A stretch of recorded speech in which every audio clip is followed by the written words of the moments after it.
देखिए हम chapter start करें बैंक रिकॉन्सिलिएशन स्टेटमेंट। ध्यान से सुनेंगे। कोई भी बिजनेस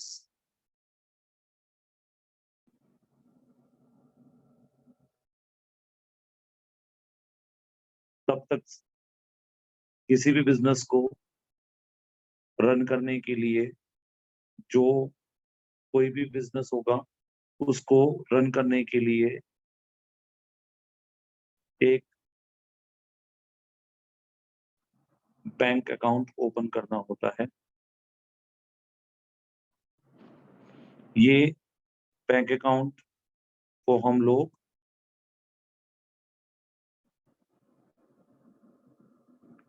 कौन से अकाउंट कहते हैं?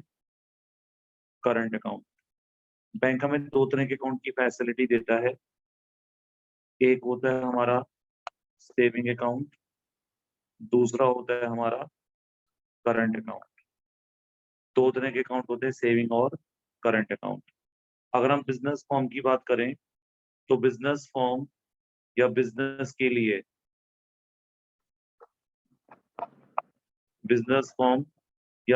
के लिए जो अकाउंट खोला जाता है वो कौन सा होता है? करंट अकाउंट होता है। और अगर मैं एज अ इंडिविजुअल कोई अकाउंट खोलूंगा अपने लिए बैंक में, तो वो कौन सा अकाउंट होगा? सेविंग अकाउंट होगा। तो every business as a current account with the bank. हर एक बिजनेस का बैंक में क्या होता है? करंट अकाउंट होता है। दोबारा बोलूं, हमें जितनी भी यहाँ फोकस करना, जल्दी जल्दी करना है थोड़ा सा। अब हम जितनी भी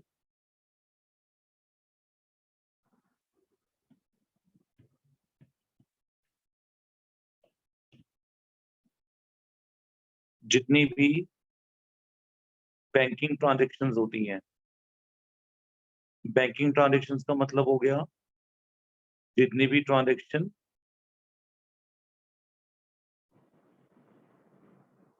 बिजनेस अपने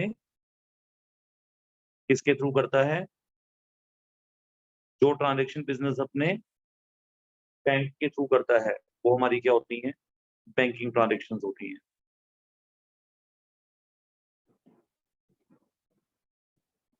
दोबारा बोलूं नहीं? क्लियर है यहाँ तक? जितनी भी बिजनेस बैंकिंग ट्रांजेक्शन बैंक के साथ करता है, तो उन सब बैंकिंग ट्रांजेक्शन्स के लिए बिजनेस अपने पास कैश बुक मेंटेन करता है। और कैश बुक के अंदर दो कॉलम होते हैं। एक कॉलम होता है कैश ट्रांजैक्शन के लिए और एक होता है बैंकिंग ट्रांजैक्शंस के लिए। तो हमने अभी 2 कॉलम कैश बुक रिसेंटली खत्म करी है, तो हमने देखा था कि कैश बुक के अंदर दो अकाउंट होते हैं, दो कॉलम होते हैं, कैश कॉलम और एक बैंक कॉलम।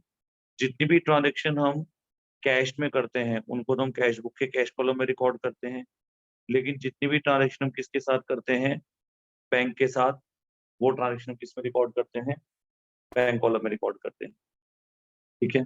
अब आप मुझे ये बताइए कि यूजुअली हम बैंक के साथ कौन कौन सी ट्रांजेक्शन करते हैं? कुछ एग्जाम्पल्स ले अगर हम लोग, तो कौन कौन सी ट्रांजेक्शन अपने बैंक के साथ करते हैं? पेमेंट। लेकिन पेमेंट कैसे होती है?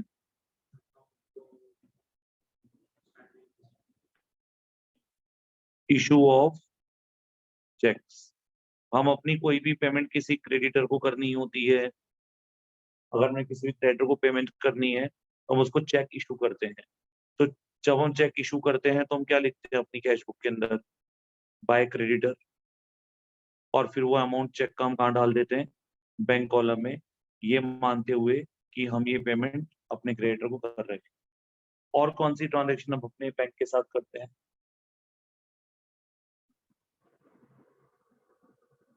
Check deposited into bank.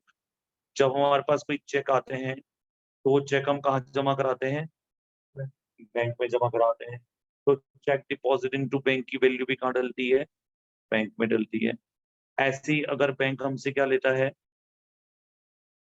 Bank हमसे हमें सर्विसेज की हमारे से क्या चार्ज करता है, बैंक चार्जेस चार्ज करता है। तो जब हमसे बैंक चार्जेस चार्ज किए जाते हैं तो भी हमारा बैंक का बैलेंस क्या होता है, माइनस क्रेडिट किया जाता है। इसका मतलब जब भी कोई बिजनेस बैंक के साथ कोई भी ट्रांजेक्शन करता है तो उसको बिजनेस अपने पास किस में रिकॉर्ड करता है, जल्दी जल्दी बोलो यार, कहाँ रिकॉर्ड करता है, कैश बुक में। क्यों रिकॉर्ड करते हैं कैश बुक में, आपको क्या लगता है? कैश ट्रांजेक्शन तो भूल जाओ ना, कैश की तो बात ही नहीं, बैंकिंग ट्रांजेक्शन की बात हो रही है। जब एक बिजनेस कोई भी ट्रांजेक्शन अपने बैंक के साथ करता है तो उसको अपनी कैश बुक में वो क्यों लिखता है, मैं ये पूछ रहा हूँ। What is the objective of preparing the book? Cash book में बैंक को क्यों बना रहे हैं?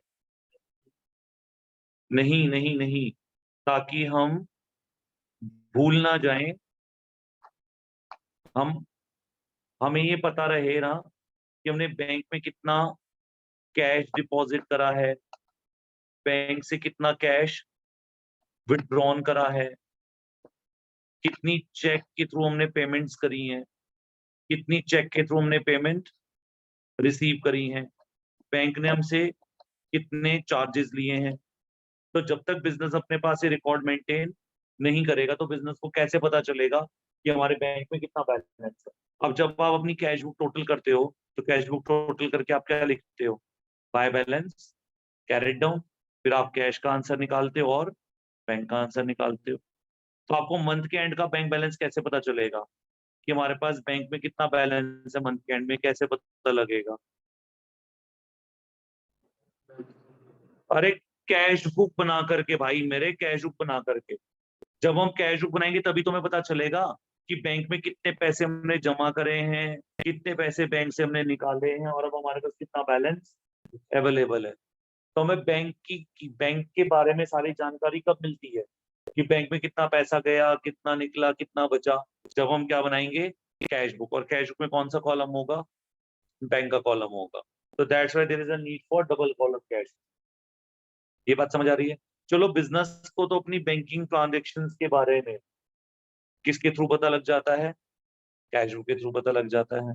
क्या आपको, मेरा आप लोगों से क्वेश्चन है, क्या आपको ऐसा लगता है कि जो ट्रांजेक्शन हम बैंक के साथ करते हैं, यानी जो पैसा हम बैंक में जमा कराते हैं, जो पैसा हम बैंक से निकालते हैं, क्या आपको लगता है कि बैंक भी उन ट्रांजेक्शन को अपने पास कहीं रिकॉर्ड करता होगा? जैसे हमें हमें नीड फील हो रही है, क्या नीड फील हो रही है कि हम अपनी बैंकिंग ट्रांजेक्शन कहाँ रिकॉर्ड करें, कैश बुक में। सेम वैसे ही क्या बैंक को भी ये फील हो रहा होगा, या बैंक के लिए भी ये जरूरी है कि बैंक अपनी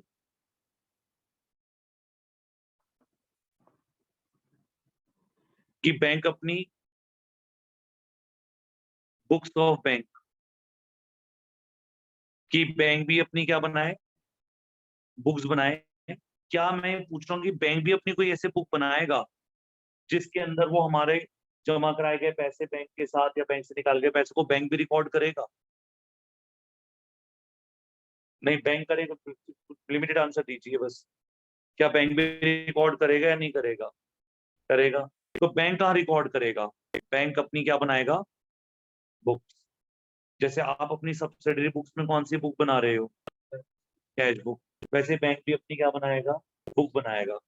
बैंक के पास तो कंप्यूटर होता है, अब तो वर्चुअल अकाउंटिंग होती है सारी। तो बैंक के कंप्यूटर के अंदर हमारा अकाउंट खुला होता है, जैसे मेरा अकाउंट खुला है विक्रांत के नाम से। तो जब बैंक एक पर्टिकुलर अकाउंट नंबर को फीड करता है तो उनकी स्क्रीन पे मेरे अकाउंट का वर्चुअल अकाउंट सामने अपीयर हो जाता है। और जो भी मैं ट्रांजेक्शन या जो भी उन्होंने मेरे अकाउंट में ट्रांजेक्शन करनी है वो मेरे इस अकाउंट पर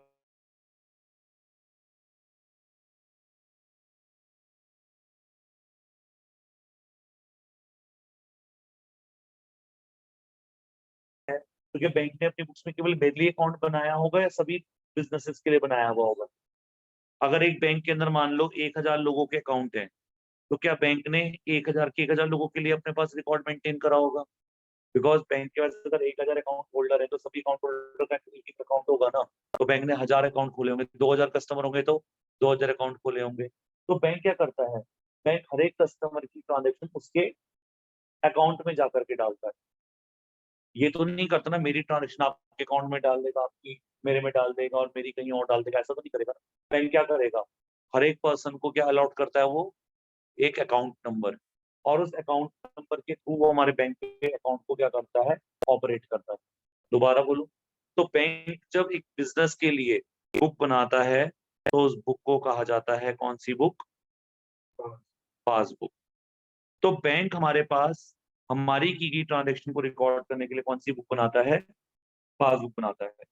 ठीक है ये, यानी अगर मैं एज बिजनेसमैन अपना पैसा कहाँ जमा कर रहा हूँ, अपने बैंक में, तो मैं अपनी बुक में तो कहाँ रिकॉर्ड करूंगा उसको, कैश बुक में। और जब ये पैसा बैंक में जमा होगा और बैंक के काउंटर में जाकर मैं पैसे जमा कराऊंगा, तो बैंक उसको कहाँ रिकॉर्ड करेगा, ये पासबुक कौन मेंटेन करता है, ये हमारा बैंक मेंटेन करता है। इसमें एंट्री डालने का राइट केवल किसको होता है, बैंक को होता है। लेकिन जितनी ट्रांजेक्शन मैं बैंक के साथ करूंगा, बैंक के साथ जो मैं ट्रांजेक्शन करूंगा उसको मैं अपनी बुक में लिखूंगा, और साथ साथ वो ट्रांजेक्शन बैंक को भी अपनी बुक्स में रिकॉर्ड करनी होगी। दोबारा बोलो, दोबारा बोलो। तो हम ऐसा कह सकते हैं कि passbook is a copy of cash book bank column, और क्या हम ऐसा कह सकते हैं, passbook is a copy of bank column of cash book. जब इसमें ट्रांजेक्शन ने लिखी तो वही ट्रांजेक्शन बैंक ने भी लिखी, तो हमारी कैश बुक और बैंक की पासबुक दोनों क्या होनी चाहिए, सेम होनी चाहिए, सिमिलर होनी चाहिए ना हमारी दोनों की बुक्स, क्योंकि हमने भी ट्रांजेक्शन लिख ली और बैंक ने भी ट्रांजेक्शन लिख, तो दोनों जगह क्या होनी चाहिए, ट्रांजेक्शन तो सेम होनी चाहिए। दोबारा बोलो।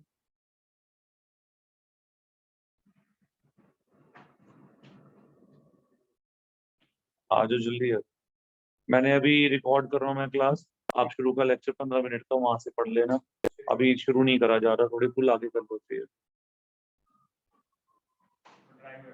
नहीं, उसको बोला ये सब अलाउड नहीं है यहाँ पर, सोसाइटी वाले बोलते हैं मेरे को कुछ भी, अगर एक्सपायर जरूरत है, पहले दो लड़के, चलो, मैंने अभी ये पढ़ाया है बैंक रिकॉन्सिलेशन के लिए कि जब हम कोई भी बिजनेस करते हैं तो हम अपना एक अकाउंट बैंक के साथ रन करते हैं, और हम अपनी जो भी बैंकिंग ट्रांजेक्शन अपने बिजनेस के साथ करते हैं उसको हम अपनी कैश बुक के बैंक कॉलम में मेंटेन करते हैं, और सेम वही ट्रांजेक्शन बैंक भी अपने पास रिकॉर्ड करता है। तो बैंक का रिकॉर्ड करता है, बैंक अपने पास क्या प्रिपेयर करता है, बैंक अपने पास एक बुक प्रिपेयर करते हैं जिसको क्या कहते हैं, पास। यानी हम बनाते हैं कैश बुक, पर इसमें इस कैश बुक के अंदर ट्रांजेक्शन कौन रिकॉर्ड करता है, बिजनेस। लेकिन जब हम कोई भी ट्रांजेक्शन बैंक के साथ करने जाते हैं तो बैंक भी तो उसको कहीं ना कहीं अपने पास रिकॉर्ड करेगा। मान लो मैंने 100 रुपए ऋषित को दी, फिर मैंने 500 रुपए ऋषित को दिए, अगर ऋषित इन अमाउंट को मैं लिख लूं और ऋषित ना लिखे, तो कल हमारे बीच में क्या हो सकती है, कंफ्यूजन। तो इसलिए हमें क्या करना होगा, इसको भी अपने पास रिकॉर्ड बनाना होगा, मेरे भी रिकॉर्ड बनाना होगा। तो मैं अपनी बैंकिंग ट्रांजेक्शन रिकॉर्ड कहाँ बनाऊंगा, कैश बुक में। और बैंक मेरी ट्रांजेक्शन का रिकॉर्ड कहाँ बनाएगा, बैंक के साथ की हुई पासबुक में।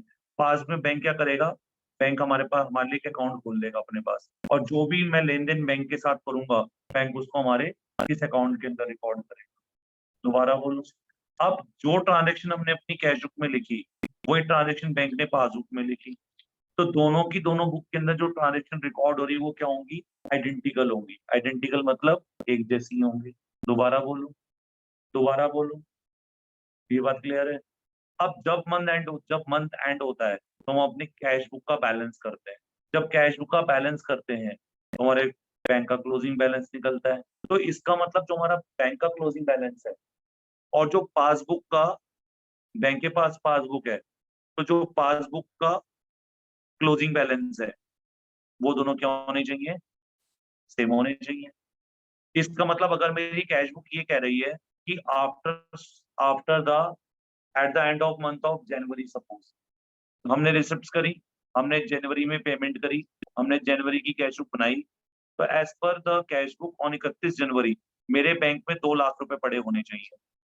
तो जितने रिसिप्ट मैंने रिकॉर्ड करी वो रिसिप्ट किसने रिकॉर्ड करी होंगी, बैंक ने भी रिकॉर्ड करी होंगी मेरे लिए। और जितनी पेमेंट मैंने बैंक से करी वही ट्रांजेक्शन बैंक ने मेरी पेमेंट में रिकॉर्ड करी होगी। तो बैंक में भी मेरा बैलेंस कितना होना चाहिए, यानी एज पर बैंक बुक्स भी मेरे बैंक में कितना बैलेंस होना चाहिए, 2 लाख, और मेरी कैश बुक में भी बैलेंस कितना दिखाना चाहिए, 2 लाख। दोनों के बैलेंस क्या होने चाहिए, इक्वल होने चाहिए, पर प्रैक्टिकली ऐसा हो नहीं पाता। Means the balance at the end of the month as shown by the cash book of business and balance as shown by the passbook of bank do not resemble। वो दोनों same नहीं होते हैं। कारण कम शब्दों में बताते हैं, कुछ ट्रांजेक्शन कैश बुक में रिकॉर्ड हुई पर कहाँ रिकॉर्ड नहीं हुई, पासबुक में रिकॉर्ड नहीं हुई, या कुछ ट्रांजेक्शन बैंक ने रिकॉर्ड कर ली चुपचाप और मेरे को पता नहीं है। जैसे फॉर एग्जाम्पल, जब बैंक हमसे चार्जेस लेता है, जनवरी के महीने में चार्जेस लगे, बैंक जब चार्ज लेगा, 1000 बैंक ने चार्ज लिए, तो बैंक उस 1000 के चार्जेस को हमारे अकाउंट से काट लेगा। पर हमें अपनी इस चार्जेस की जानकारी जनरली कब मिलती है, जब बैंक हमें इंटीमेट करेगा, और बैंक हमें इंटीमेट खुद नहीं करता। जब हम जनवरी के एंड होने पर बैंक में जाकर क्या लेकर आएंगे, बैंक से अपनी स्टेटमेंट लेकर आएंगे। किसकी स्टेटमेंट, पासबुक की कॉपी, कि भाई हमें पासबुक के पेज का प्रिंट दे दो इस महीने का, जो आपने अकाउंट मेंटेन करा है ना, उसके हमें प्रिंट दे दीजिए, दैट इज बेसिकली स्टेटमेंट। तो हमें पासबुक की स्टेटमेंट मिलेगी। दोबारा बोलो, तो तब मुझे पता चलेगा कि बैंक ने मेरे से क्या लिए थे, चार्जेस लिए थे। यानी जनवरी के अंदर बैंक जो भी कर रहा है जनवरी 31 तक, उसके बारे में मुझे नहीं पता चल रहा है। दोबारा बोलो, तो अगर ये चार्जेस केवल किसने लिए, अगर ये चार्जेस केवल बैंक ने लिए, तो इसकी रिकॉर्डिंग केवल किस में हुई है, मेरे पास नहीं हुई है। समझ आ रही बात है? दोबारा बोलो, ऐसे ही बैंक को मैंने कहा कि बैंक को मैंने स्टैंडिंग इंस्ट्रक्शन दी कि भाई मैंने पैसा इन्वेस्ट करा हुआ है कहीं पर, आप उस जगह से, ये मैं आपको डॉक्यूमेंट्स दे रहा हूँ, आप हर महीने हमारा ब्याज वहां से कलेक्ट करके हमारे अकाउंट में डाल दिया करो। तो बैंक ने मेरी स्टैंडिंग इंस्ट्रक्शन पर 20,000 की डायरेक्ट कलेक्शन करी, मेरे अकाउंट में ब्याज की, और मेरे अकाउंट में पैसे डाल दिए। पर ये जानकारी तो केवल किसको है, बैंक को है, मुझे नहीं है। या एक हमारा डेटर है, उसने हमारी पेमेंट करनी थी, उसने कहा यार चलो मैं काम करता हूँ, डायरेक्ट डिपॉजिट बाय कस्टमर, मेरे कस्टमर मेरे बैंक में गया, उसने डायरेक्ट मेरे अकाउंट में 1 लाख रुपए जमा करा दी। हालांकि उसने हमें फोन पे बता दिया होगा, लेकिन जब तक हमारे पास एविडेंस नहीं होगा स्टेटमेंट का, तो हम ये मानकर चलते हैं कि वो ट्रांजेक्शन कैश बुक में तो रिकॉर्ड है, बैंक में तो रिकॉर्ड है, पर वो कहाँ रिकॉर्ड नहीं है, कैश बुक में रिकॉर्ड नहीं, लेकिन बैंक ने उसको रिकॉर्ड कर लिया है। तो bank charges, interest charge by bank, या interest allowed by bank, interest collected by bank, direct deposit by customer, ऐसी ट्रांजेक्शन बैंक में तो लिखी जा चुकी होती है, पर वो कहाँ रिकॉर्ड नहीं हुई होती है, कैश बुक में। दोबारा बोलो, ऐसे ही नेक्स्ट है, मान लीजिए आपके पास 3 चेक थे, cheque number 1, cheque number 2, cheque number 3। एक चेक 1 लाख रुपए का है, एक चेक 50,000 का है, एक चेक 30,000 का है। आपने तीनों चेक बैंक में डिपॉजिट कर दिए। तो मैंने जब चेक डिपॉजिट करे, तो मैं कैश बुक में तो सेम डेट पे ट्रांजेक्शन रिकॉर्ड कर लूंगा, ताकि मैं कल भूल ना जाऊं कि मैंने चेक किस किस को दिए हैं। अब चेक मैंने दे दिए, लेकिन चेक देने के बाद जिसको मैंने चेक जो मैंने चेक बैंक में जमा कराए होंगे, ये चेक की पेमेंट बैंक मेरे लिए 1 बाय 1 कलेक्ट करेगा मेरे कस्टमर से, क्योंकि बैंक का मैं कस्टमर हूँ। तो जब मैं 3 चेक बैंक को दूंगा, तो बैंक इन चेक की पेमेंट मुझे अपनी तरफ से नहीं देगा। बैंक ये चेक, एक का चेक एक अकाउंट में भेजेगा, और वहां से मेरे पैसे इकट्ठे लेकर आएगा, इकट्ठे करके लेकर आएगा। बी का बी में भेजेगा, सी का सी में, यानी bank will collect these cheque, या bank will collect payment for these cheques on my behalf. दोबारा बोलो, दोबारा बोलो। अब मान लीजिए कि जनवरी के महीने के अंदर बैंक ने हमसे 1 लाख रुपए वाले चेक की कलेक्शन कर ली, बैंक ने हमारे 50 वाले चेक की कलेक्शन कर ली, लेकिन 30,000 का चेक ऐसा था जो बैंक ने हमसे हमारे कलेक्ट तो करा, लेकिन वो फरवरी की 5 तारीख को कलेक्ट हुआ, और हम बीआरएस या हम अपनी जो स्टेटमेंट बना रहे हैं वो किस महीने की बना रहे हैं, आपको जनवरी। यानी एक चेक की पेमेंट मुझे जनवरी में नहीं हुई, जबकि मैंने अपनी कितने चेक जमा कराए थे बैंक में, 1,80,000 के, पर इसमें चेक केवल कितने क्लियर हुए मेरे, 1.5 लाख के। यानी मेरी कैश बुक में चेक की एंट्री कितने रुपए से है, 180 से, पर बैंक में उसकी एंट्री केवल कितने से है, 1.5 लाख रुपए से है। तो इसका मतलब ये हो गया कि दोनों जगह ट्रांजेक्शन रिकॉर्ड तो हुई, पर मेरा अमाउंट अलग है, उनका अमाउंट अलग है। क्यों? क्योंकि मुझे तो पैसे मिले नहीं मिले तो बात की बात है, पर जिस दिन मैं अपने चेक बैंक में क्या करूंगा, डिपॉजिट, मैं तो उसी दिन एंट्री डालूंगा अपनी कैश बुक में। तो मैंने जिस दिन बैंक में क्या करा, चेक डिपॉजिट करा, मैंने तो एंट्री उसी दिन डाल दी। पर बैंक उसकी एंट्री मुझे सेम डे नहीं देता। जब तक बैंक हमारे चेक की क्या नहीं कर लेगा, मनी की कलेक्शन, तब तक बैंक हमारे अकाउंट में पैसे नहीं डालेगा। दोबारा बोलूं, ऐसे हमने चेक इशू करे 3 लाख रुपए के अपने क्रेडिटर्स को। अब वो चेक हमने क्रेडिटर को दे तो दिए, अब वो क्रेडिटर की ड्यूटी है कि वो चेक हमारे, मतलब क्रेडिटर की ड्यूटी कि वो हमारे दिए गए चेक अपने बैंक में डाले और उसका बैंक हमारे अकाउंट से पैसे मंगवाए, तब हमारा बैंक उनकी चेक की पेमेंट करेगा। अब मेरा बैंक उन चेक की पेमेंट कब करेगा, ये डिपेंड करेगा कि वो क्रेडिटर मेरे अकाउंट में चेक कब प्रेजेंट करेगा। पर मैं तो उसी दिन एंट्री डाल दूंगा जिस दिन मैंने चेक इशू करे। मानो ने 3 लाख के चेक इशू करे जनवरी की 27 को, ऑलमोस्ट मंथ एंड हो रहा था, पर मेरे क्रेडिटर ने चेक मेरे अकाउंट से जनवरी में नहीं निकलवाए, फरवरी में निकलवाए। तो मैंने तो अपनी पेमेंट सेम डे रिकॉर्ड कर दी चेक देने की वजह से, पर ये चेक की पेमेंट बैंक ने मेरे अकाउंट से जनवरी में करी, फरवरी में करी। तो मैं तो 3 लाख की पेमेंट कैश को रिकॉर्ड कर दी, लेकिन 3 लाख की पेमेंट किसने रिकॉर्ड नहीं करी, बैंक ने रिकॉर्ड नहीं करी। कि बैंक पेमेंट कब करेगा, फरवरी में। और बुक जो बन रही है वो कैसे बन रही है, मंथ वाइज। यानी ये पासबुक किस महीने की है, जनवरी की, और कैश बुक किस महीने की है, जनवरी की। तो मैंने चेक इशू करे थे जनवरी में, बैंक ने चेक की पेमेंट कब करी, फरवरी में। तो बैंक की जनवरी की स्टेटमेंट में पेमेंट नहीं हुई ना, तो बैंक और हमारी बुक में कितने का डिफरेंस आ जाएगा, 3 लाख का। मैंने 3 लाख की पेमेंट करी हुई है, पर बैंक ने मेरे को उसकी पेमेंट नहीं करी है। दोबारा बोलू तो इसका मतलब है कि because of difference in the transaction recorded in cash book and bank passbook, तो जो मंथ एंड में कैश बुक बैलेंस शो करेगी और जो पासबुक शो करेगी वो रिजेंबल नहीं करेगा। दोबारा बोलू क्या लिखूं मैं?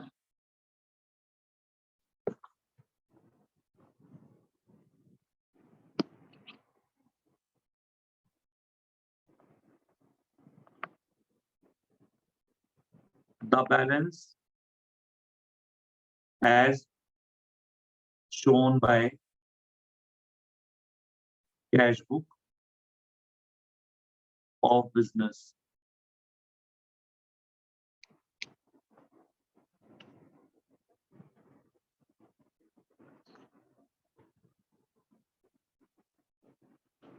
the bank balance as shown by bank column of cash book do not match with the bank balance as shown by passbook of bank। जो बैंक बैलेंस कौन शो कर रहा है, bank balance as shown by, थोड़ा बोलो ना, कहाँ खोए हुए तुम लोग यार। बैंक बैलेंस एज शोन, तीनों ही एक जैसे हो तुम लोग।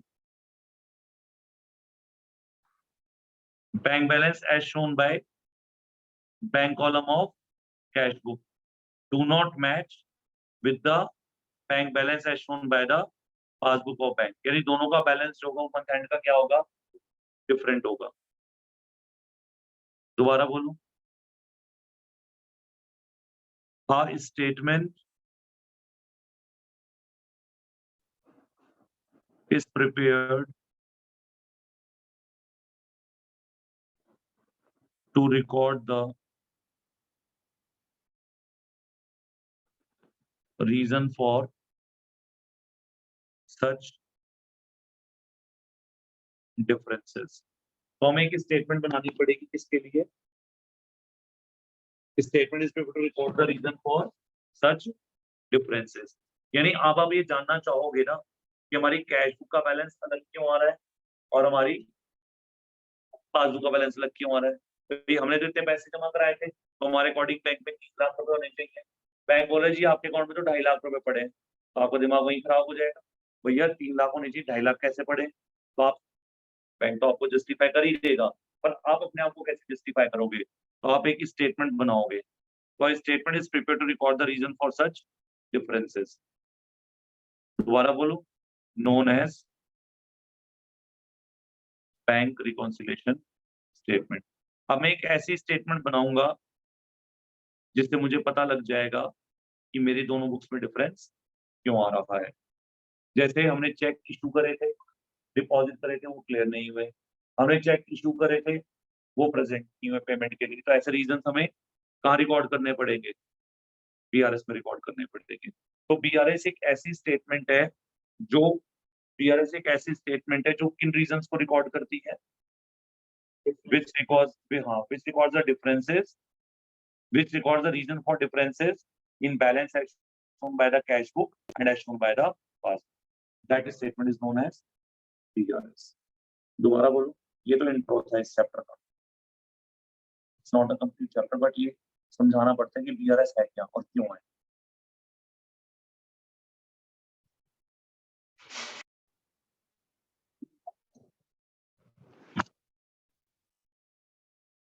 अब प्रोसीजर है कि हम ये बैंक रिकॉन्सिलेशन स्टेटमेंट बनाते कैसे हैं, ठीक है? अब इसके लिए कुछ रूल्स हैं, ध्यान से सुनिएगा।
देखें,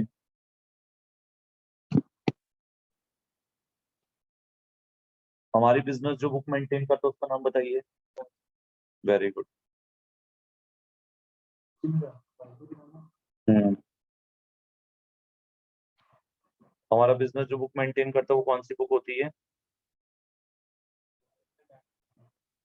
आप सुनो, हमारा बिजनेस जो बुक मेंटेन करता है अपनी ट्रांजेक्शन के लिए वो कौन सी बुक होती है?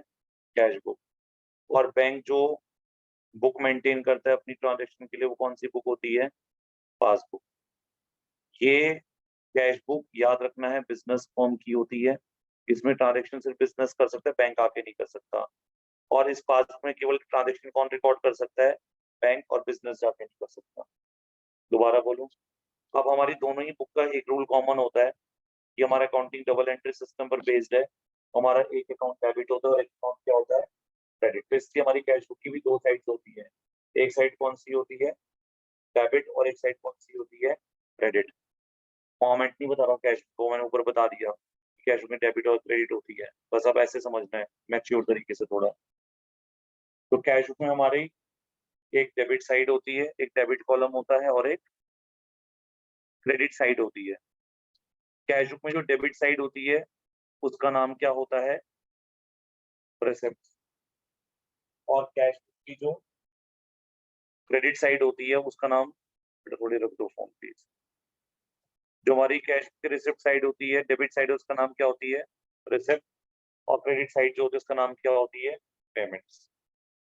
दोबारा बोलो, अब जब रिसिप्ट साइड को रिकॉर्ड करते हैं तो रिसिप्ट यानी कैश में डेबिट साइड रिसिप्ट साइड होता है। रिसिप्ट साइड का मतलब क्या होता है? प्लस वाली साइड, यानी जब हमारे पास पैसा आता है, यानी जब हमारा बैलेंस इंक्रीज होता है। और कैश की क्रेडिट साइड पेमेंट साइड होती है जिससे बैलेंस हमारा माइनस यानी डिक्रीज होता है। दोबारा बोलो, ले रही है। और बैंक की पासबुक में क्या होता है? रूल उल्टे हो जाते हैं। यानी बैंक की पासबुक में जो डेबिट कॉलम होगा वो इंक्रीज को ना दिखा करके इसको दिखाएगा पेमेंट को।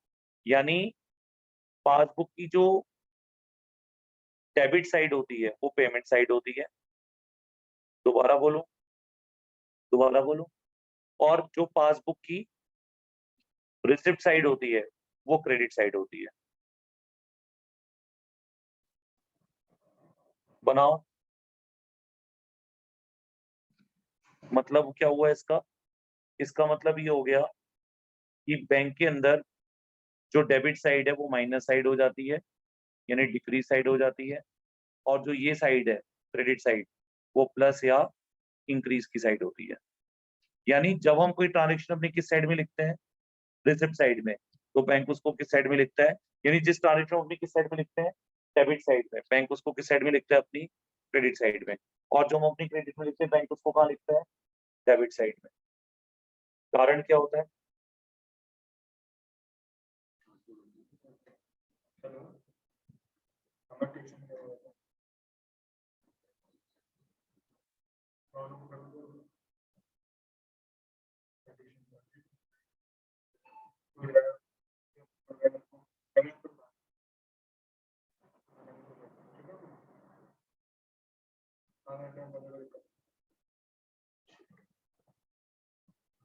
अब हमारे पास जो हम बैंक में पैसा जमा कराते हैं वो हमारी क्या होती है?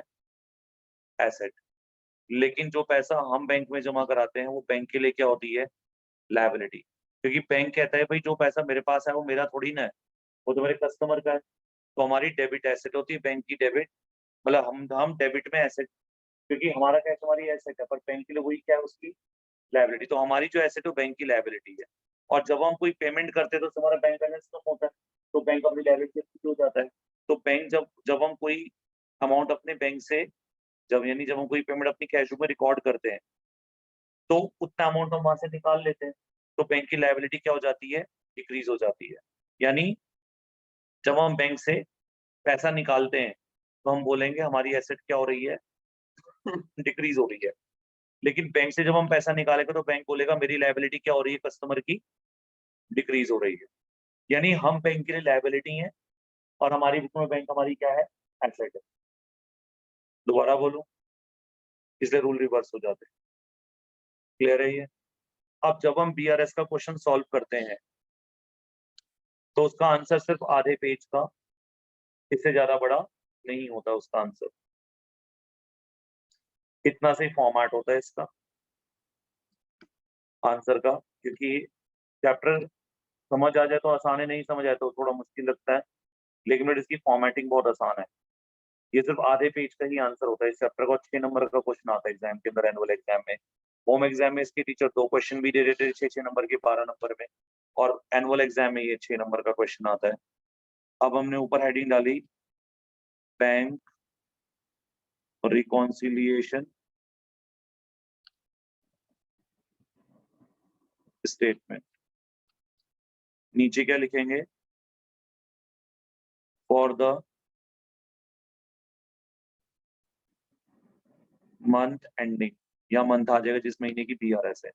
बीआरएस याद रखना एनुअल बेसिस पे नहीं बनती है, ये मंथ वाइज बनती है, क्योंकि हम अपने बैंक को कैश बुक से या कैश बुक को बैंक बुक से मंथ वाइज रिकंसाइल करते हैं। ये कॉलम हमारा हो जाता है पर्टिकुलर्स का। इसमें बेसिकली हम अपने वो रीजंस रिकॉर्ड करते हैं जिससे हमारा डिफरेंस आ रहा है। ये कॉलम होता है प्लस का, ये कॉलम होता है हमारा माइनस का। दोबारा बोलो, क्लियर है ये? समझ आ गई बात यहाँ तक? अब क्या होगा? अब आपको क्वेश्चन के अंदर प्लीज सुनना ध्यान से। अगर आप क्वेश्चन स्टार्ट करेंगे तो आपको क्वेश्चन में ऐसे लिखा आएगा, balance as per cash book. यानी एक बुक का, जैसे मैं मान लो जनवरी की बुक बना रहा हूँ, तो एक बुक का बैलेंस तो मुझे क्वेश्चन में गिवन होगा कि भाई balance as per cash book on 31 January 2022 suppose, यानी 31 जनवरी 2022 को बैलेंस हमें बताया गया ऑलरेडी, किस बुक का? कैश बुक का। तो हम आंसर में किसका बैलेंस निकालेंगे? हमें आइडेंटिफाई करना होगा बैलेंस एज पर पासबुक, क्योंकि हमें एक बुक, हमें ये कहा जाता है प्रैक्टिकल लाइफ में, तो हमें कैश बुक का बैलेंस भी पता होता है और पासबुक का बैलेंस भी पता होता है, पर बुक्स के अंदर हमारे को टीचर या ऑथर केवल एक बुक का बैलेंस बताते हैं। यानी वो आपको अगर कैश बुक का बैलेंस बताएंगे तो आपको किसका आंसर जानना पड़ेगा, और या अगर पासबुक का बैलेंस गिवन होगा तो आंसर किसका निकालना होगा? एक बुक का बैलेंस हम आइडेंटिफाई करते हैं। जब ये दोनों बैलेंस आपस में मैच कर जाएंगे तो हमें पता लग जाएगा कि हमारी जितनी भी एरर्स हैं वो क्या हो गई हैं, रेक्टिफाई हो गई हैं। दोबारा बोलूं तो यहाँ पर बैलेंसेस पर कैश बुक हमें पहले से ही क्या होगा, गिवन है, एक बुक का बैलेंस गिवन है, तो मेरा आंसर क्या हो गया? मुझे आंसर पासबुक का निकाल। क्लियर है ये बात आप लोगों को? तो बुक में दो तरह के क्वेश्चन है, starting from cash book and landing on passbook, और या फिर starting from passbook and landing on cash book. दोबारा बोलो, बुक की उस बुक को भी खोलो, यही देख लो।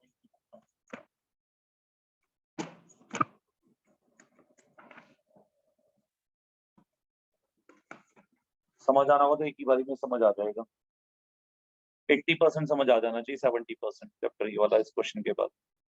ठीक है, ये सब कुछ है जो ऊपर लिखा हुआ है, अब पढ़ेंगे ध्यान से। ऑन 31 मार्च 2020, तो मैं अपनी डेट चेंज कर रहा हूँ आंसर के लिए। मेरे पास डेट है 31 मार्च 2020।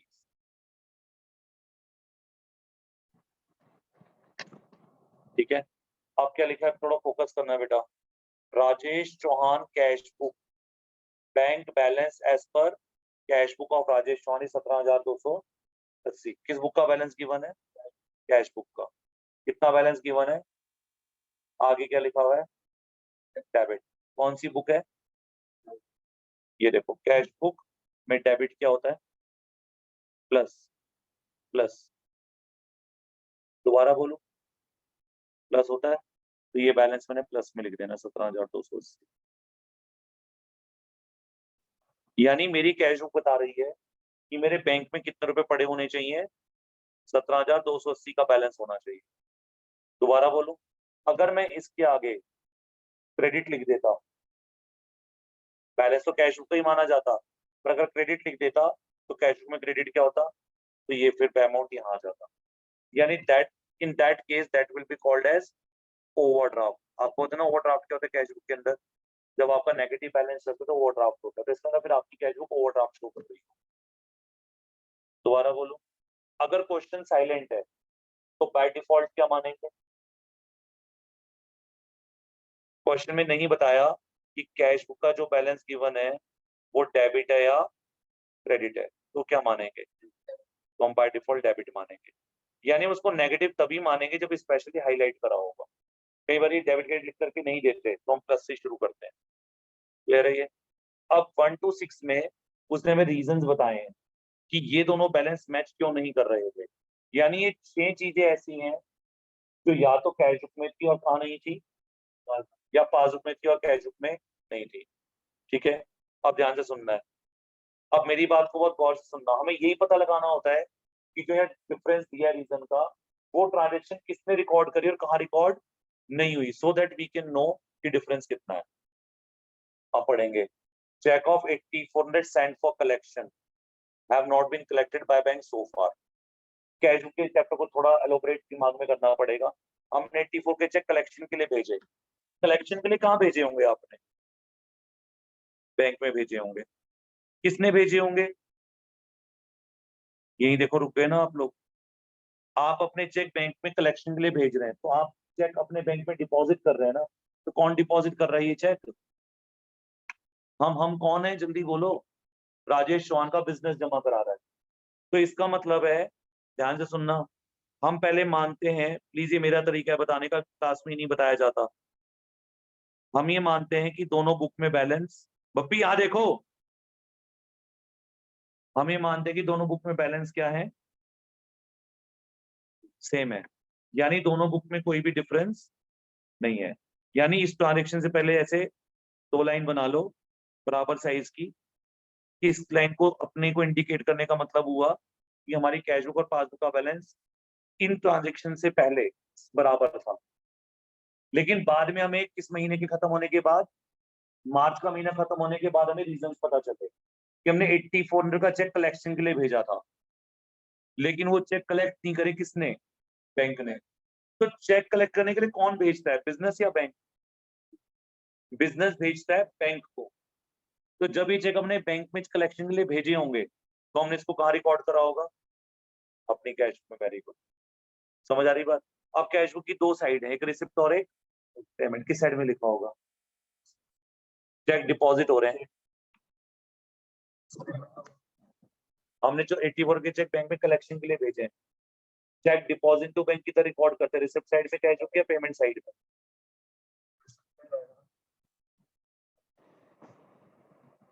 आपके कस्टमर ने आपको चेक दिए, उसको हम चेक इन हैंड कहते हैं। जब हम बैंक में चेक जमा कराएंगे तो चेक जब जमा कराते हैं कैश बुक की किस साइड में लिखते हैं, रिसिप्ट साइड में, पेमेंट साइड में? पेमेंट में कब लिखते हैं फिर? जब हम चेक इशू करते हैं क्रेडिटर को। हम बैंक में कौन से चेक जमा कर, आप ये सोचो, हम बैंक में कौन से चेक जमा कराने के लिए भेज सकते हैं, जो हमें मिले होंगे या जो हमने किसी को दिए होंगे? मिले होंगे। तो जो चेक मिलेंगे तो उसका पैसा भी किसको मिलेगा, तो रिसिप्ट हो गई ना यार। तो जो चेक हमें मिले हैं कलेक्शन के लिए हमने भेजे, वो हमारे पास आए हैं चेक, यानी वो रिसिप्ट साइड की आइटम थी। यानी जब ये चेक आए होंगे तो हमारी कैश बुक का बैलेंस क्या हो गया होगा, इंक्रीज हो गया होगा। कितने रुपए से, 8400 से। क्यों? क्योंकि मुझे अपनी कैश बुक में एंट्री, ये बड़ा अच्छा वर्ड है, मुझे अपनी कैश बुक में एंट्री कैसे लिखनी है, इंस्टेंटली लिखनी है। इंस्टेंटली मतलब इमीडिएट, हैंड टू हैंड लिखनी है, ताकि मैं बाद में भूल ना जाऊं कि मैंने चेक कब जमा कराए थे। दोबारा बोलूं, दोबारा बोलूं। तो मैंने क्या करा, ये कैश बुक की लाइन है, यहाँ देखना है, मैंने कैश बुक की लाइन को बढ़ा दिया और उसकी बगल में लिख दिया +8400। या तो मैं आपको ऐसे पूरी कैश बुक बना करके दिखाऊं, या फिर मैं क्या बताऊं केवल कि आपका कैश बुक का बैलेंस बढ़ गया 8400 से। दोबारा बोलूं, दोबारा बोलूं। पर बैंक ने आपको क्या बताया कि हम तो आपका एक भी चेक अभी तक कलेक्ट नहीं कर पाए, यानी पासबुक को ये पैसे, यानी बैंक को ये पैसे मिले ही नहीं है। दोबारा बोलूं, किस बुक में पैसा ज्यादा हो गया, कैश बुक में। और पासबुक का बैलेंस कंपैरेटिवली क्या है, कम है। आपको किस आंसर पे जाना है दोनों में से, किसका आंसर निकालना है?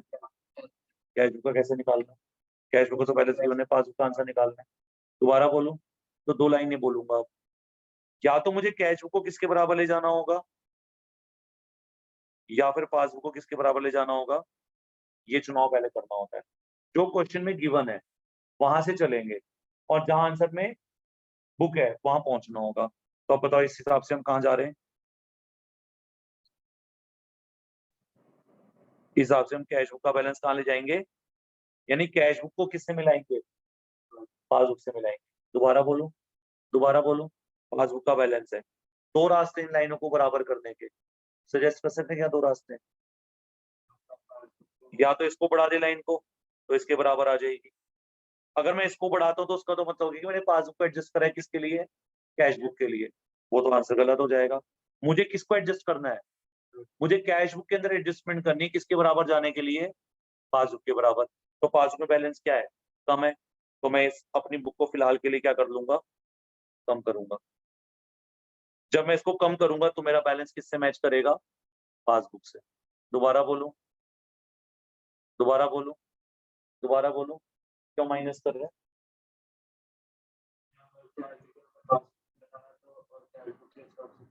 पूरी शुरू से लाइन बोलते हैं ऐसे। जब हमारे पास चेक आए थे तो वो चेक हमने कहाँ जमा कराए थे, जिस वजह से हमारी कैश बुक का बैलेंस बढ़ गया था। हमारे बैंक ने हमारे को बताया कि जी आपके अकाउंट में पैसे ही नहीं आए।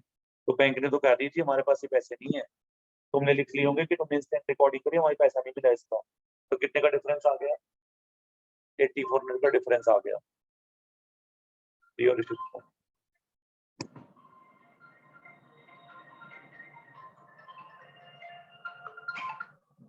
हाँ,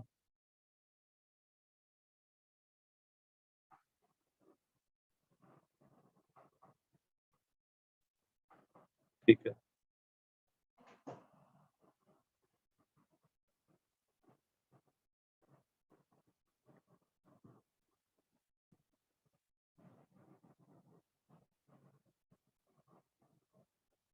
इसको लगा दे चार्जिंग ठीक हो गया।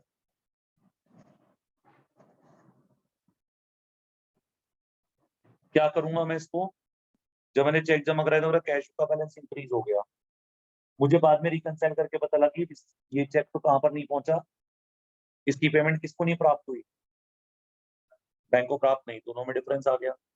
अब मुझे कैश को किससे रिकंसाइल करना है, तो पासबुक की लाइन छोटी है ना, तो हम इसके सामने खड़े होकर कैसे खड़े हो जाएंगे भैया कि हमें पासबुक का आंसर चाहिए, और पासबुक की लाइन अगर छोटी है तो हम अपने आप को छोटा करेंगे, और पासबुक की लाइन अगर बड़ी होगी तो हम अपने को बड़ा करेंगे, और हम किसी भी कंडीशन में पासबुक की लाइन को चेंज एडजस्टमेंट के लिए नहीं करेंगे, यानी adjustment will be done only in the cash book balance. दोबारा बोलो, दोबारा बोलो, तो 8400 मुझे क्या करने पड़ेंगे, माइनस, क्या लिखूंगा माइनस लिख करके, जो क्वेश्चन में लिखा हुआ है वही चीज।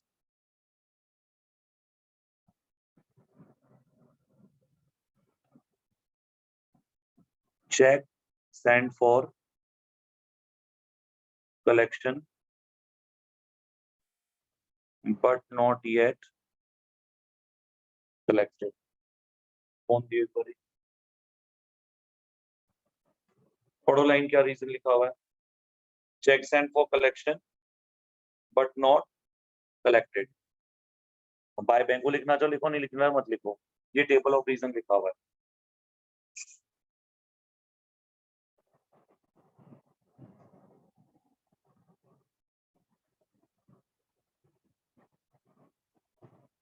Cheque send for collection but not yet collected.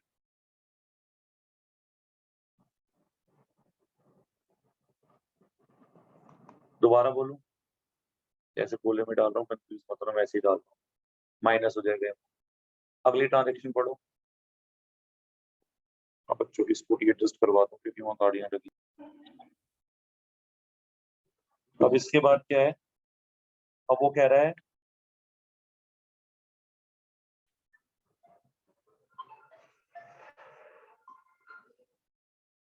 हाँ किसके लिए, आ रहा हूँ अभी को कर दो 5, ठीक है, हाँ अभी आ रहा हूँ।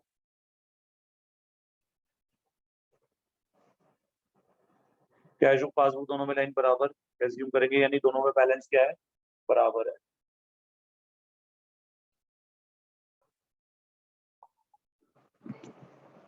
कैश बुक पासबुक दोनों में बैलेंस इक्वल है। अब अगर हमने चेक इशू करे थे कितने रुपए के, 5600 रुपए के, और वो पेमेंट के लिए प्रेजेंट नहीं हुए, जब चेक इशू करे होंगे तो वो रिकॉर्डिंग किसने करी है अपने पास, हमने चेक इशू करे क्रेडिटर को, तो हमने पेमेंट करी, तो रिकॉर्डिंग कैश बुक में तो हो गई, और किस साइड में होगी कैश बुक की, पेमेंट साइड में। कुछ भी बोल रहे हो, हमने चेक क्या करे हैं, इशू करे हैं, तो हमारी पेमेंट हो गई, तो हमने क्या करा पेमेंट में, हमने ये कैश बुक को ऐसे स्क्रैच करना है, जब कैश बुक को माइनस करना है, यानी हमने कैश बुक से कितने के चेक पे कर दिए, 5600 के चेक पे कर दिए। बाद में क्या पता चला हमें कि ये चेक की पेमेंट तो अभी तक बैंक से हुई नहीं है, तो पासबुक का बैलेंस तो यहीं कहीं रह गया, जबकि किसका बैलेंस कम हो गया केवल, क्योंकि रिकॉर्डिंग केवल कैश बुक में नहीं है।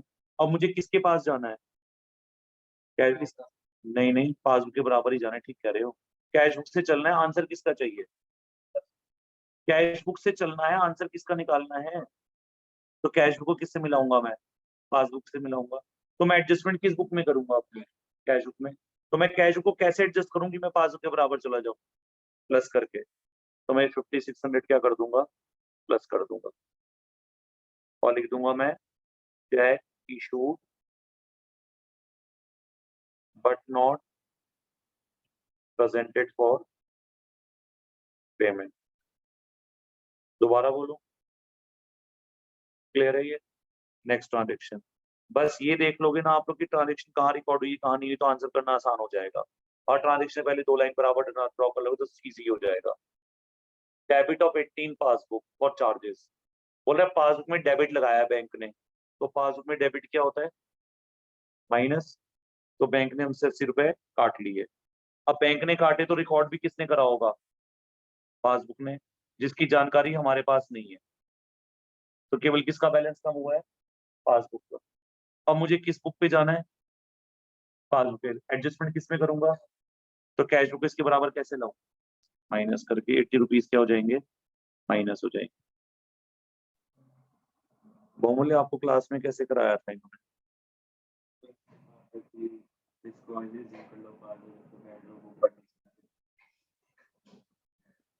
Bank charges charge by bank not recorded in cash book. Next transaction.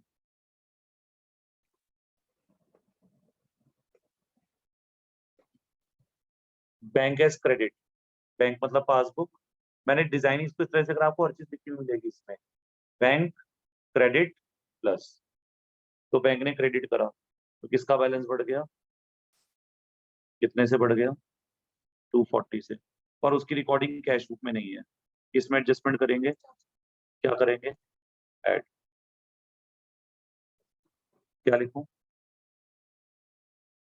Interest credited by bank not recorded in cash book. Interest credited by bank not recorded in cash book.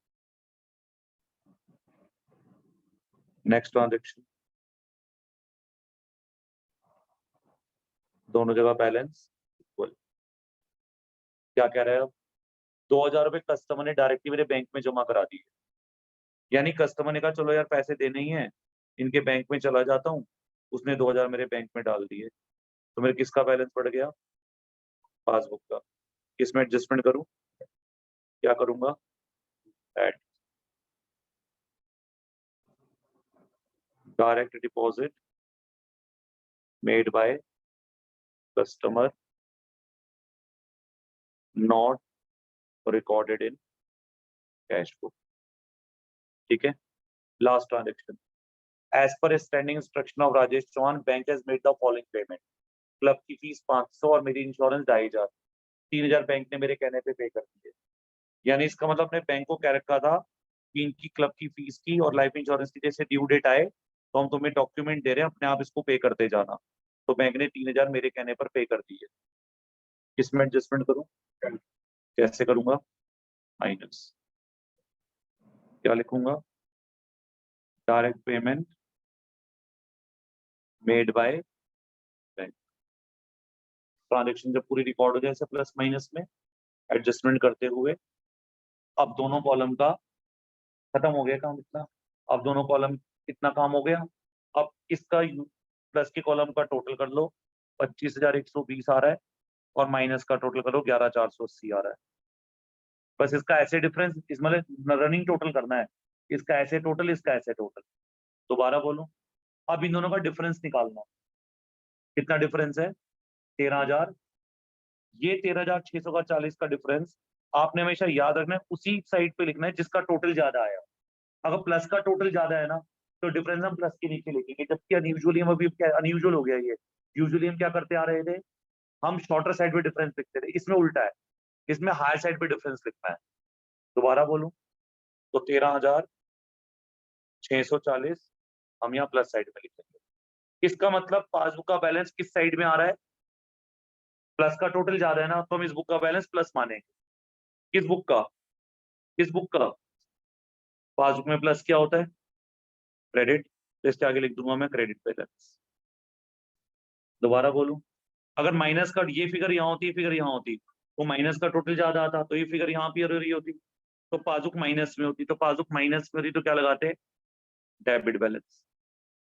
दोबारा बोलूं, समझ आ गई बात? ये this called as BRS। इतना सा करना होता है इसमें। I think this is the best technique to do the question. आपको पहले इसको क्लास को क्लोज करते हैं, रिकॉर्डिंग में शेयर कर दूं।